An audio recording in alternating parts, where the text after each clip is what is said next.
بنوتاتي الحلوين وحشتوني جدا جدا. النهاردة انا قررت اخدكم معايا في يوم الدلع. انا قررت كده اعمل لنفسي يوم دلع. يمكن اليوم ده انا بقالي كتير فعلا ما عملتوش، بس انا قررت ان انا اخدكم معايا النهاردة عشان انا قررت النهاردة انزل من البيت واروح اي مكان حلو كله الوان وكله حاجات كده مفرحة كده. قررت ان انا اخش المحل ده وان انا اتفرج حتى لو مش هشتري حاجة، بس انا قررت النهاردة لا، انا نازلة من البيت عايزة امشي في الشوارع واخش المحلات، واخش المحلات اللي بقالي فترة مدخلتهاش. يعني دايما الفترة الاخيرة كنت بنزل مثلا لو عندي مثلا مشوار، عندي ايفنت معين او كده، كنت بروح على المكان مثلا بتاع لبس، اشتري لبس مش عارفه ايه، الحاجات اللي هي الاساسيه اللي انا كنت عايزاها مثلا.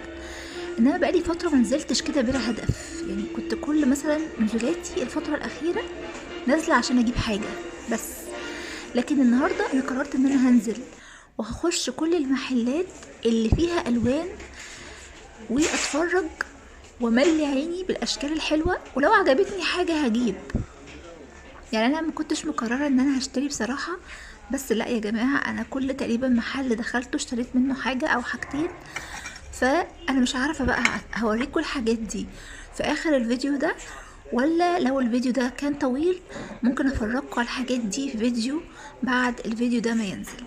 بس انا عايزه اقول لكم المحل ده يا جماعه فيه شويه حاجات. المفروض المحل ده فيه كل حاجه خاصه بالبيت، ما اقصدش بالبيت يعني فيها اطباق وحلل وكده، لا، انا اقصد ان المحل ده اصلا هو محل هدايا. فانت لو عايزه تجيبي لاي حد هديه، سواء كان طفل صغير عنده شهور او حد كبير، هتعرفي انت تجيبي له هديه.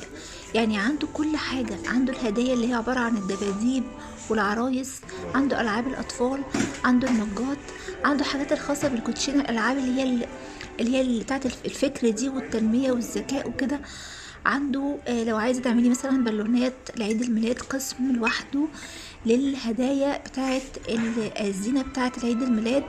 عنده جزء للعجل والحاجات بتاعت الأطفال والمشايات والكلام ده.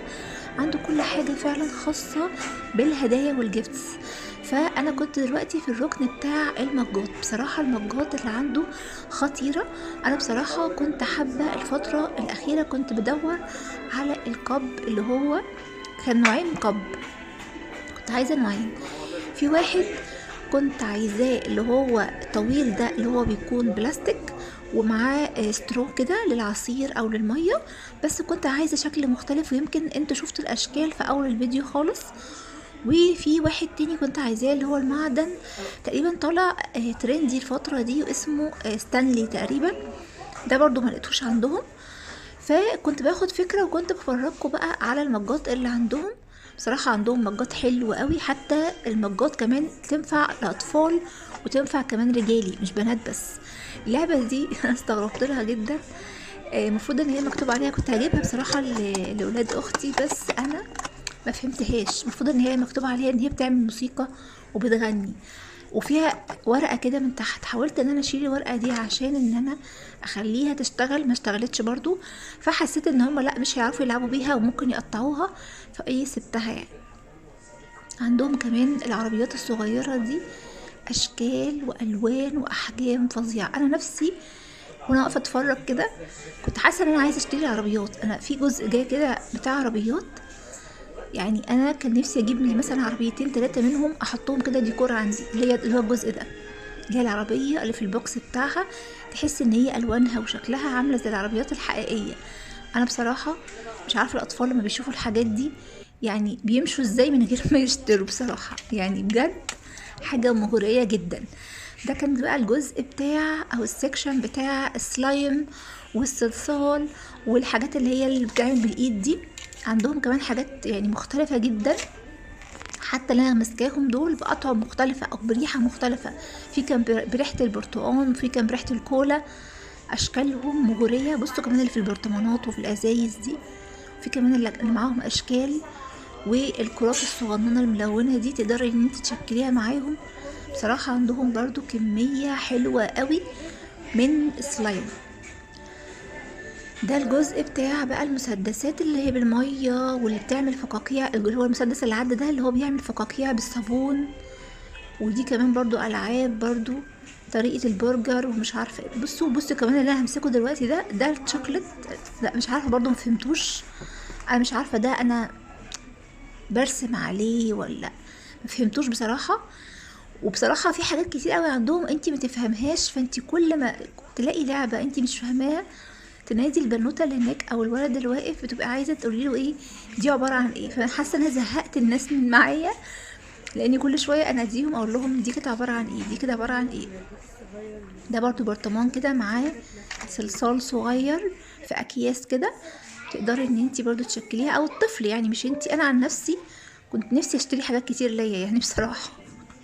ده جزء بقى بتاع العرايس، يا خبر على الجمال.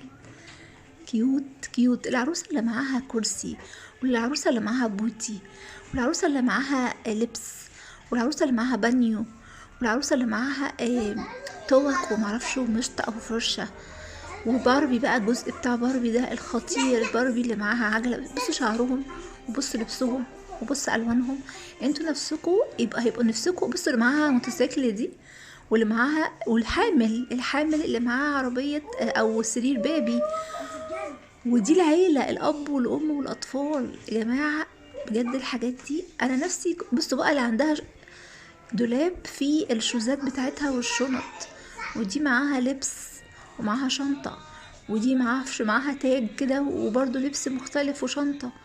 بجد انتي نفسك ودي بتتفرجي على الحاجات دي لو ما جبتهاش لعيالك هتبقي انتي عايزة تجيبيها لنفسك.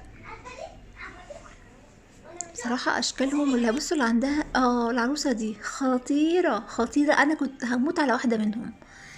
انا بقالي فترة بشوفها عندهم، يعني دي اكتر من تاني مرة اشوفها عندهم، وهموت واجيب واحدة ليا. كيوتة قوي وروشة كده وشقية، تحسوا ان هي قمر. ودي كمان معاها حصان، يعني حتى يا جماعة الباربي بقى معاها حصان. ودي اللي اسمها مشا والدب تقريبا. بصوا بقى دي ملكة، انا وقفت عندها كده اتفرج. دي كانت ملكة، عندها التسريحة بتاعتها والسرير وكل حاجة.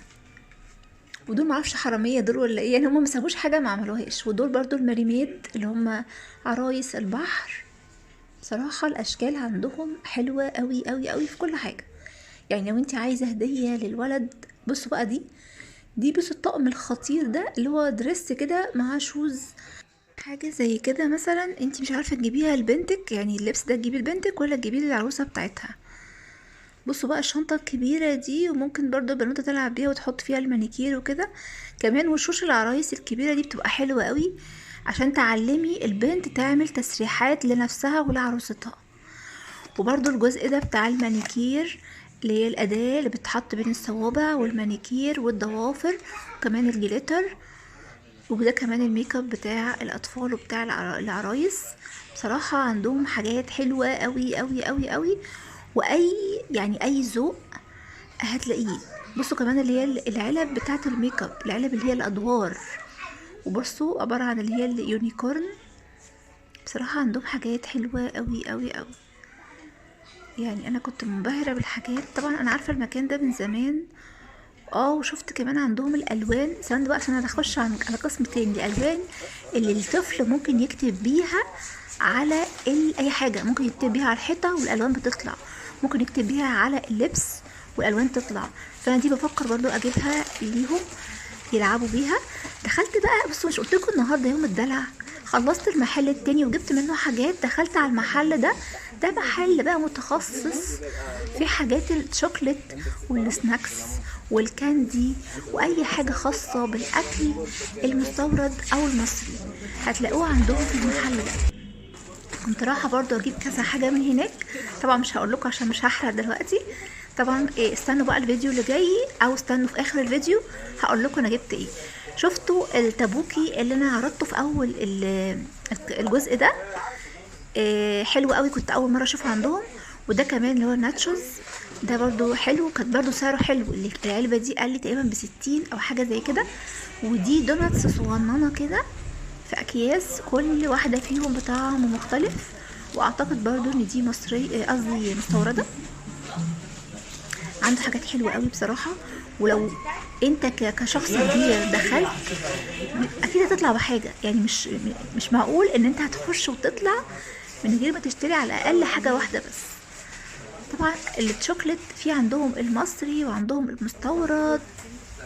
قال لي كمان على الشوكليت دي اللي هي قدامكم دي اشكالها حلوه قوي، وقال لي كمان ان دي مصريه، والثلاث قطع كان في عرض الثلاث قطع ب100. خلصت المحل بتاع الشوكليت والسناكس، طبعا جبت منه حاجات. دخلت على محل الاكسسوري والميك اب والكريمات والحاجات السكين كير وكده. الخواتم دي كانت عجباني قوي، وكان في بنات واقفه معايا برضو، كنا كلنا عاملين نختار في الخواتم وفي البريسلتس وكده. بصراحه كنا يعني عجبنا الاسعار عندهم، وكمان الماتيريال كانت حلوه قوي. وجبت من الخواتم دي برضو هوريها لكم في اخر الفيديو. وحبيت ان انا افرجكم برضو على الميك اب اللي عندهم، يمكن الميك اب ده ينفع اكتر البنوتات الصغيره اللي في الجامعه، البنات اللي بيحبوا. عجبني الاسعار عندهم جدا، الحاجات فعلا رخيصه قوي. خلصت محل الخواتم والحاجات اللي هي الاكسسوري وكده. دخلت على محل الشوزات والشنط، ده تقريبا كان في الاخر، فكنت مستعجله لان المحل كان فعلا المفروض ان هو يقفل، فاضله 5 دقايق او 10 دقايق ويقفل. انا تقريبا دخلت المحل ده عشان كنت بدور على شنطه بيضه، ده كان برضو من الحاجات الاساسيه اللي انا كنت عايزاه مع الكاب اللي انا قلت لكم عليها. فبصراحه لقيت عندهم كذا شكل ابيض، بس الشنطه البيضه بالذات يعني مش بجيب اي شنطه بيضه والسلام، لا، في شنط كده بحس ان هي عاديه او جودتها رديئه، وفي شنط بتحس ان هي فعلا بتخطفك. على فكره الشوز ده او السليبر ده موضه وان جدا جدا جدا. كده تقريبا الفيديو بتاعنا خلص النهاردة. عرفوني في التعليقات لو انتوا حابين النوعية دي من الفيديوهات، واستنوا الجزء التاني اللي انا بقى هفرجكم فيه الحاجات اللي انا جبتها النهاردة والمشتريات فعلا بتاعة الدلع. اتأكدي ان انتي عاملة سبسكرايب، ومع السلامة.